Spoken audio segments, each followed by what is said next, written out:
Good morning. My name is Amanda Ness, and I work for the Montana State Farm Service Agency at the state office in Bozeman, Montana. I've worked for the Farm Service Agency since 2002. I've been at the state office since 2012. And today I'm going to be talking about the agriculture risk coverage and the price loss coverage programs. These are programs that were in existence under the 2014 Farm Bill, and they were reauthorized under the 2018 Farm Bill. We're going to go over some of the changes that we're going to see from the 2014 Farm Bill to the 2018 Farm Bill. We're going to talk about some important dates that you don't want to miss as we go through the sign-up period for the ARCPLC program. We're going to talk about a PLC yield update opportunity that is available under this Farm Bill, and then we're going to go through each of the 3 different program options so that you can see which program might better benefit your farming operation.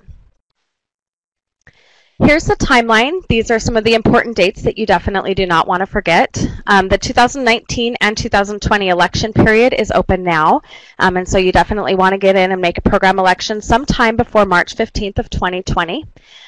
We also have our 2019 ARCPLC enrollment period open, and the deadline to do an enrollment into the 2019 ARCPLC program is March 15th of 2020.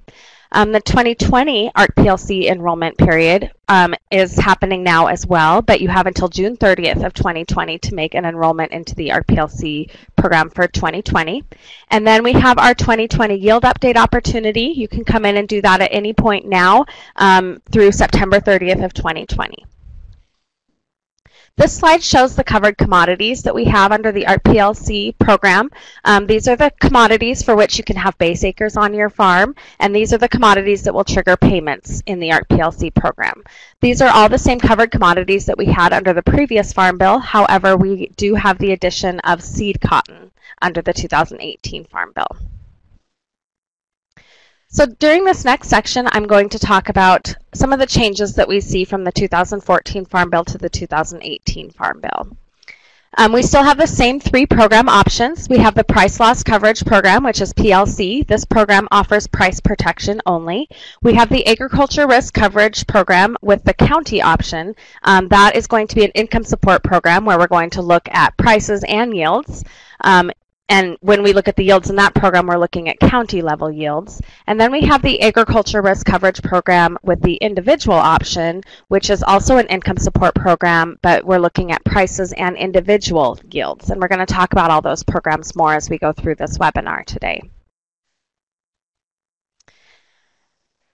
The program election is something that has changed from the 2014 Farm Bill, and this is a really positive change. In the 2014 Farm Bill, you had to make a program election at the beginning of the Farm Bill, and that program election remained in effect through the life of the Farm Bill. It was irrevocable. No matter what happened, we couldn't change that program election during the 2014 Farm Bill. In the 2018 Farm Bill, you have to come in and make a program election for 2019 that will be in effect for the 2019 and 2020 crop years. However, after 2020, you can come in and change your program election annually beginning in 2021. So you can come in every year beginning in 2021 and make a new program election for your farm. This is a really positive change because it allows you to determine on an annual basis which program would be a better benefit for your farming operation. If you remember under the 2014 Farm Bill, if you failed to make an election during the 2014 election period, then you defaulted into the PLC program and you weren't able to earn any program payments for the 2014 crop year. There is similar language in the 2018 Farm Bill in that if you don't come in and make a valid program election for 2019, then you're going to default into whatever program you had on your farm in the 2014 Farm Bill, and you will be ineligible for any 2019 program payments. So it is really important that you come in and make that program election for the 2019 crop year. Under the 2014 Farm Bill, we did allow for a yield update opportunity. You could come in and update your yields using certified yields for the through 2012 crop years. We did an average of your certified yields, and then we multiplied those by 90%. And that was your yield update opportunity under the 2014 Farm Bill. We have a similar opportunity under the 2018 Farm Bill. However, you will be coming in and certifying your yields for the 2013 through 2017 crop year. We're going to do an average of those yields multiplied by 90%, and then there's an additional yield adjustment, a factor that we're applying under the 2018 Farm Bill. And I'll talk about that more when we get into the yield update portion of today's webinar. The updated yield under the 2018 Farm Bill will become in effect for the 2020 crop year moving forward. So for 2019, we're still going to use whatever PLC yields you currently have on your farm, and then the new yields will be in effect beginning in 2020. Grass idle fallow farms, which we call GIF farms. This is something completely new under the 2018 Farm Bill. We didn't have anything similar to this under the 2014 Farm Bill. Basically, what this language says is that if during the years 2009 through 2017, all of the cropland on your farm was planted to grass, idle, or fallow, then you're going to be ineligible for any 2019 through 2023 ARCPLC program payments. So you're not eligible for any ARCPLC payments under this Farm Bill if your farm meets that criteria. However, they did come up with a program through at the NRCS office. It's called the Grassland Conservation Initiative. It's under their CSP program. And this is a program that is available to producers who fall into this category. Basically, you can go in and you can sign up for a GCI contract, and you can earn up to $18 per acre for a 5-year contract. So although you're not eligible for the ARCPLC program, if you meet this criteria, you are eligible to go in and sign up for the CSP program. Trend-adjusted yields is something new under the 2018 Farm Bill. Basically, the trend-adjusted yields, we will apply those to our benchmark periods. For the ARC program, we have to establish a benchmark, so we look at 5 previous years' worth of data. And if in any of those years RMA is applying a trend-adjusted yield to the specific crop, then we will also be applying those to our benchmark yields. This is a big change that we're going to see in the ARC County program. Under the 2014 Farm Bill, we looked at NASS data first to establish our county yields. And then if there wasn't any NASS data available, we looked at RMA data. And then finally, if there was no NASS or RMA data, then our state committee had to set those yields. Under the 2018 Farm Bill, we have chosen to use RMA data instead of NASS data as our primary source of yield data. So we're going to look to RMA for yield data first, and then if there's no RMA data for that crop in the county, we're going to look at NASS data, and then if that's not available, we will have our state committee establish those yields. There is irrigated and non-irrigated policy that's applicable to the ARC County program only. Under the 2014 Farm Bill, we would establish separate irrigated and non-irrigated benchmark revenues and current year revenues if that county and crop had at least 25% of the acreage irrigated and 25% of it non-irrigated during the 2018 through 2013 crop years. We're doing something similar under the 2018 Farm Bill. However, our criteria has changed in determining which counties are eligible to have separate irrigated and non-irrigated revenues established. So under the 2018 Farm Bill, we're going to look at the years 2013 through 2017. And if we have a crop in the county that has irrigated and non-irrigated data from RMA in 3 of those 5 years, then that county meets the criteria to be an irrigated, non-irrigated county for the ARC County program.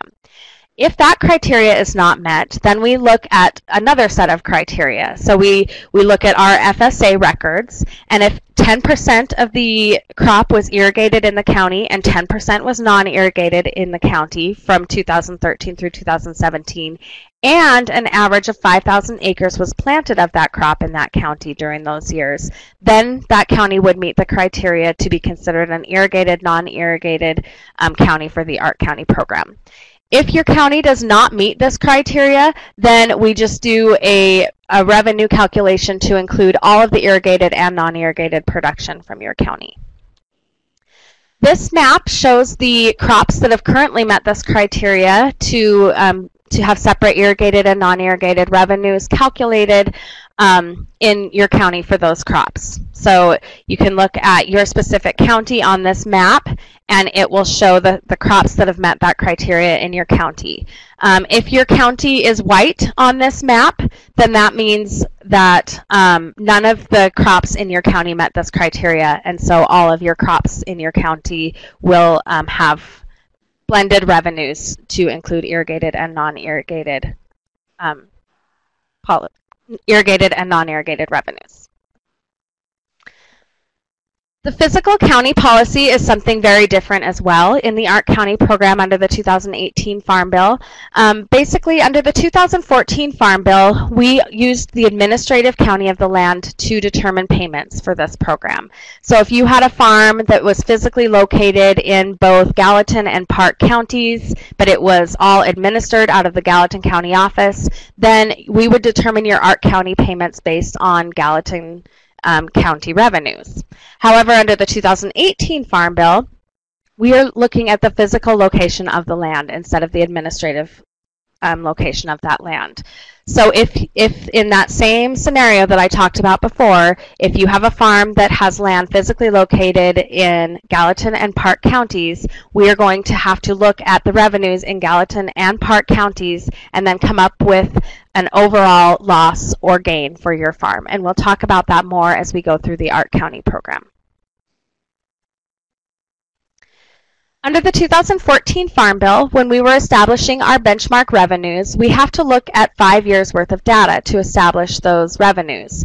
Under the 2014 Farm Bill, we looked at the immediately preceding 5 years. So for example, if we were establishing a benchmark revenue for the 2017 crop year, we would look at the crop years 2012 through 2016 to establish those revenues. Under the 2018 Farm Bill, we are now using a lag year. So we are going to skip the year immediately preceding the year that we're working with, and then we're going to use the 5 years preceding that. So for example, if we're calculating a benchmark revenue for the 2020 crop year, we're going to skip the 2019 year, and then we're going to look at crop years 2014 through 2018. This is a benefit because it allows us to establish those benchmark revenues earlier in the year, so you as producers have the opportunity to know what your benchmark revenues are so that you can see so that you have a better idea as to what might trigger a payment for you in the ARC programs. The enrollment deadline is a big change from the previous Farm Bill. Under the previous Farm Bill, enrollment began in November and it went through August 1st. Under the 2018 Farm Bill, we have a few different deadlines for 2019 and 2020 because we're kind of starting that a little late. So for 2019, we're beginning sign up on September 3rd of 2019, and the deadline for 2019 enrollment is March 15th of 2020. For the 2020 crop year, we started sign up on October 15th of 2019, and your deadline is June 30th of 2020. And then beginning in 2021 and going through 2023, the enrollment period will begin on October 1st, and your deadline is going to be March 15th of that fiscal year. So it's really important to note here that if you've been signing up for this program in previous years, you're probably used to the August 1st deadline, but it's really important to note that that deadline is significantly earlier under this Farm Bill. Your deadline is now March 15th. There are provisions for farms that have 10 base acres or less. Under the 2014 Farm Bill, the law said that you could not receive a payment if you had 10 base acres or less on your farm unless you certified to being socially disadvantaged or limited resource. Under the 2018 Farm Bill, we've made it a little bit easier for you to qualify for payment on these farms. So basically, we're going to look at all of your farms that you have enrolled in the ARCPLC program. And if you have more than 10 base acres on all of your farms, then you're eligible for payment. But if you don't have more than 10 base acres between all of your farms, then you would be ineligible for payment unless you certified to being socially disadvantaged, limited resource, or a beginning or veteran farmer or rancher. So they've made it a little bit easier for people to qualify for payments on these farms.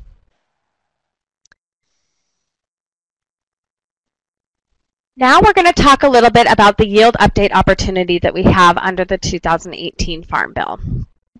So beginning in the 2020 crop year, the farm owner has the opportunity to come in and either update the PLC yield that they have on their farm, or they can keep the farm or the yield that currently exists on the farm.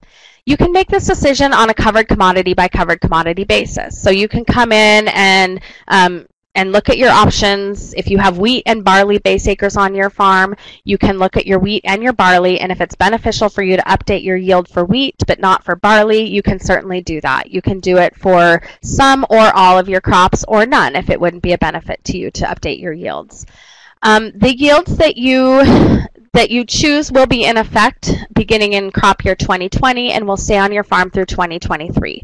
It is important to note here that you do have to have base acres on your farm of the specific commodity in order for you to update the yield.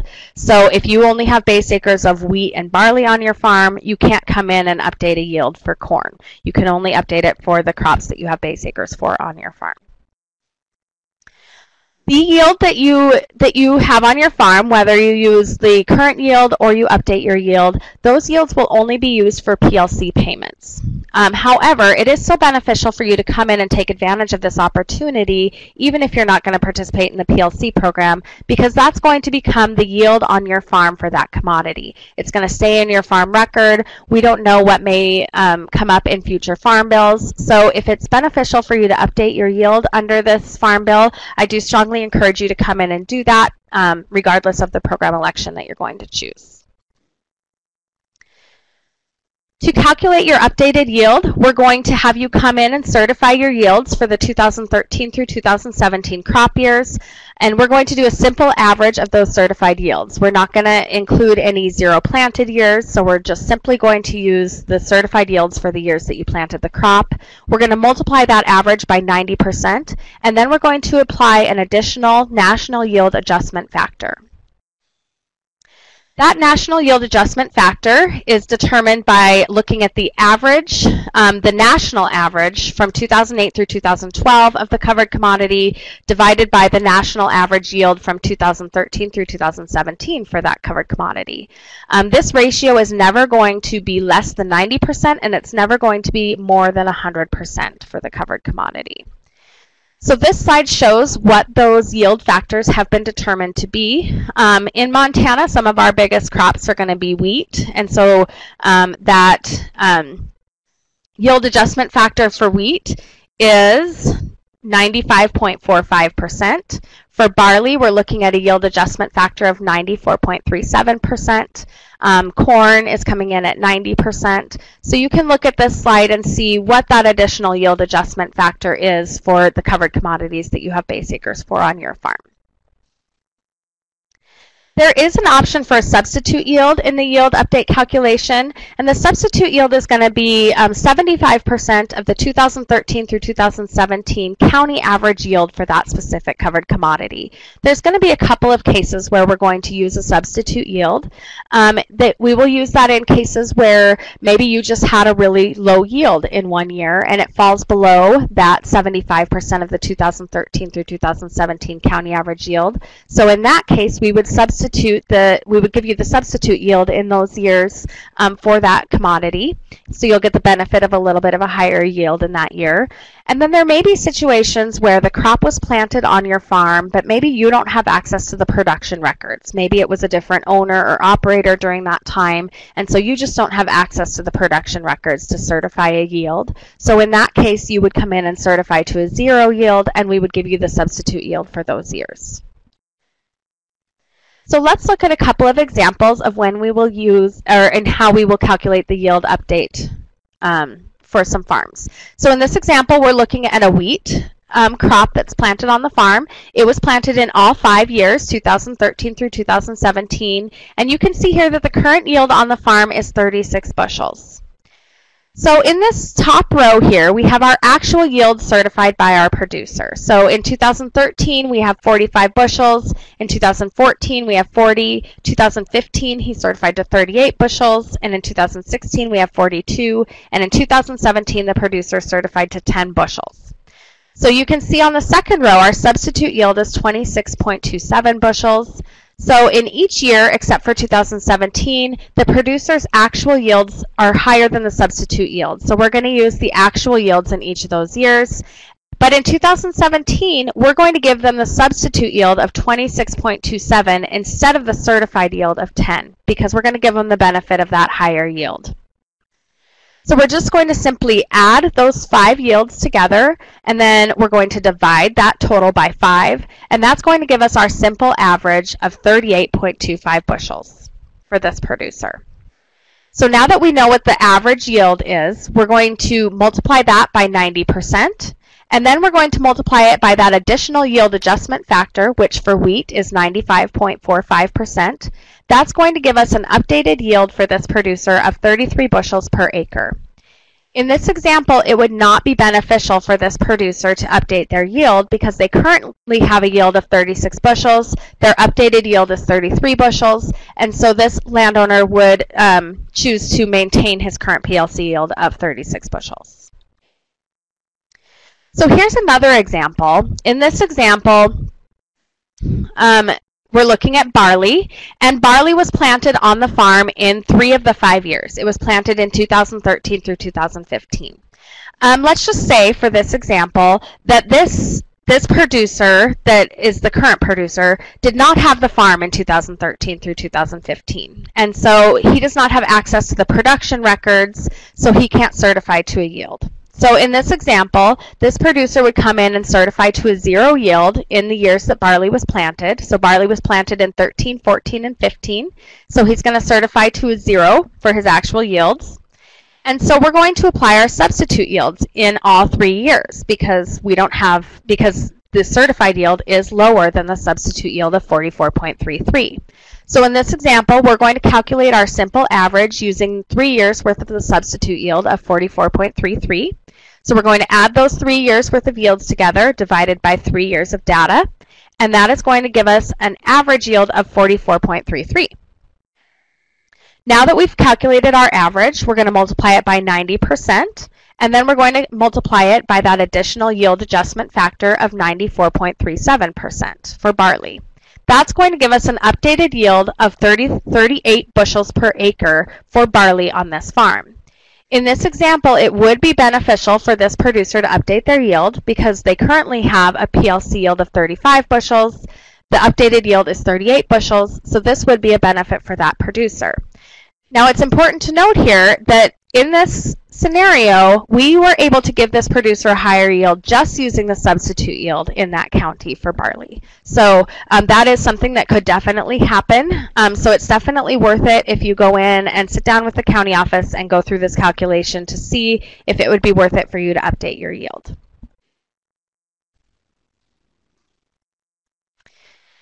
Some things to note about the yield certification process. You're going to certify to a blended yield. So if you have irrigated and non-irrigated barley on your farm, you're going to come in and certify to a blended yield to include your production from your irrigated and non-irrigated acres. The yield can be certified by either the owner or the operator of the farm. However, the yield update decision has to be made by the landowner. So we can't have operators making the decision to update the yield, but they can come in and certify to the yields. We do need a signature for the owner on a form in order to update the yield, but we do only need one owner. So if you have a farm that has multiple landowners, we just need one landowner to sign for that yield update. It's important to note that at the time that you come in and certify your yields, we are not going to be asking for production records to support your yield certification. However, you are subject to spot check for the life of the Farm Bill. So at any point from now until 2023, we could ask you to give us the production records to support your yield certification. We do encourage that you use RMA data if that is available, because that does make the spot check process super simple if you have RMA data. The yield update period is open now, and you have to come in and do that by September 30th of 2020. Please do note that September 30th of 2020 is the date that we need to have the landowner's signature on the form in order to do the yield update. So if you come in and you certify your yields on September 30th, we won't be able to get that done unless you have the landowner with you to sign to that yield update opportunity. If you do not make a decision to update your yields, there is no penalty for that. You will just retain the current PLC yield that is on your farm. So this is something that is an opportunity for you, but it is not a requirement to come in and update your yields. So now I'm going to talk just a little bit about the program election process. You can come in and make a program election of ARC County or PLC on a crop-by-crop basis. So if you have wheat and barley base on your farm, you could choose wheat to go into the PLC program and barley to go into the ARC County program. You have that opportunity to kind of mix and match program elections if you're choosing ARC County or PLC. However, if you choose to go into the ARC IC program, you're going to have that program election is going to apply to all the covered commodities on your farm. So if you go into ARC IC, there is no mixing or matching of program elections on your farm. You have to come in and make a unanimous program election, and that is unanimous between all of the 2019 producers on the farm. So we look at our acreage reports and we see any 2019 producer who had a share of the cropland that was reported on the farm, they all have to come in and sign to make a unanimous program election for your farm that will be in effect for 2019 and is irrevocable through the 2020 crop year. One thing that is really nice under this Farm Bill, if you remember under the previous Farm Bill, you had to come in and sign an election form, and then you had to do a separate enrollment form. Under this Farm Bill, they've combined all of that onto one form. So you're just going to come in and sign one form to elect and enroll into the specific program. So that process is a little bit more simple under this Farm Bill. The 2019 election period started on September 1st and runs through March 15th of 2020. This is the same time period that we have for the 2019 enrollment, which makes sense because we're doing it all on one form. There are no late filed provisions for program elections. So if you do not have a signature for all of the 2019 producers by March 15th of 2020, you're going to go through that default process and not be able to make a program election for 2019. So that default process that I mentioned on the previous slide, if we don't have that unanimous program election, then you're going to default to whatever your farm was enrolled in under the previous Farm Bill, and you're not going to be able to earn any 2019 program payments. So it is very important that we get all those 2019 producers to come in and sign to a 2019 program election in order for payment eligibility to be maintained. As I've mentioned previously, we now have the option for you to change your program election beginning in 2021. So 2021, 2022, and 2023, you can come in and make a different program election for your farm. The election period is the same as the enrollment period. So it's going to begin in October of each applicable year, and it's going to run through March 15th. If you don't come in and make a decision to change your program election, there is no penalty for that. We will just carry forward with the program elections that you had in the previous year. You don't have to come in and do anything if you want to keep your program election in 2021 through 2023. The last thing that I'm going to talk about in this section is marketing year average prices. And I'm not going to spend a lot of time on this, but I think it's really important that we understand what marketing year average prices are. Because in all three of our program options, regardless of whether you're electing to go into PLC or ARC County or ARC Individual, we're using these national marketing year average prices. We're not looking at state prices or county prices. So we're looking at these same prices in all three program options. And basically, that marketing year average price is a 12-month average marketing year price that is determined by Ness. And they go out and they survey buyers nationwide, and they come up with an average price over a 12-month period. That 12-month average is weighted. And that's what they give us for the prices that we use in this program. So I just wanted to cover that very briefly so that you understand that we are using these national marketing year average prices in all of our program options, which I'm going to talk about here in the next portion. And so I wanted you guys to have a good understanding of what those marketing year average prices are and how they are determined.